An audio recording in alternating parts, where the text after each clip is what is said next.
رمضان المبارک کی ایک فضیلت حدیث شریف میں یہ بیان ہوئی ہے کہ جس شخص کا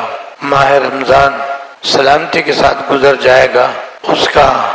آنے والا سال بھی سلامتی سے گزرے گا انشاءاللہ۔ رمضان کے بعد ہمیں اس فضیلت کی بھی ضرورت ہے، ہم اس فضیلت کے محتاج ہیں۔ ہم یہی چاہتے ہیں کہ آئندہ سال بھی جو شروع ہو چکا ہے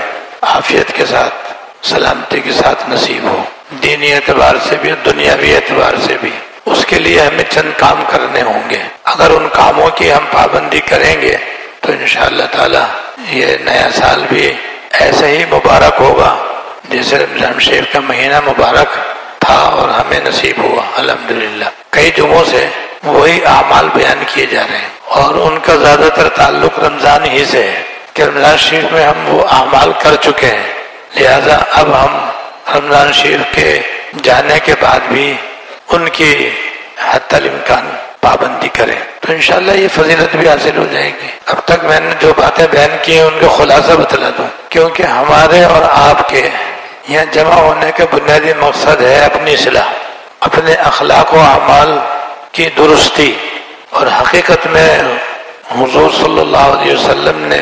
جو فضیلتیں بیان فرمائی ہیں ان کو حاصل کرنا۔ تو سب سے پہلی بات میں نے یہ بیان کی تھی کہ ہم پانچوں نمازیں باجماعت ادا کرنے کی کوشش کریں۔ ظاہر رمضان شریف میں بھی الحمدللہ باوجود ملازمت کے، باوجود تجارت کے اور باوجود دنیا کی دیگر مشغولیات اور مصروفیات کے، الحمدللہ جو لوگ رمضان میں روزے رکھنے والے ہیں، تراویح پڑھنے والے ہیں،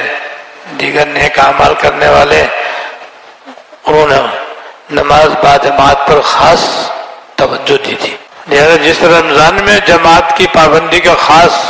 اہتمام تھا، اب بھی وہ اہتمام ہونا چاہیے۔ پہلی بات یہ میں نے بیان کی تھی آپ کو۔ لہذا اب بھی ہم پانچوں نمازیں باجماعت ادا کرنے کا خاص خیال رکھیں، چاہے دکان پر ہوں، چاہے ڈیوٹی پر ہوں، چاہے مہمانوں سے ملاقات کر رہے ہوں، چاہے رشتہ داروں سے مل رہے ہوں یا دوستوں سے مل رہے ہوں یا کہیں تفریح گاہ میں ہوں، جہاں بھی ہوں، یا شادی بیاہ میں ہوں، لیکن ہماری جماعت فوت نہیں ہونی چاہیے، نماز قضا نہیں ہونی چاہیے۔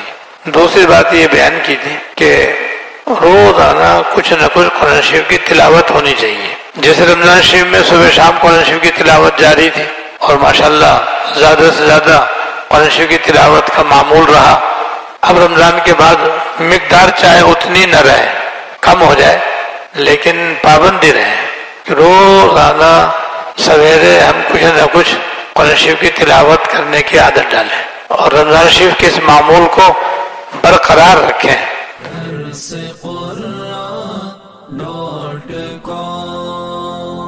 www.darsequran.com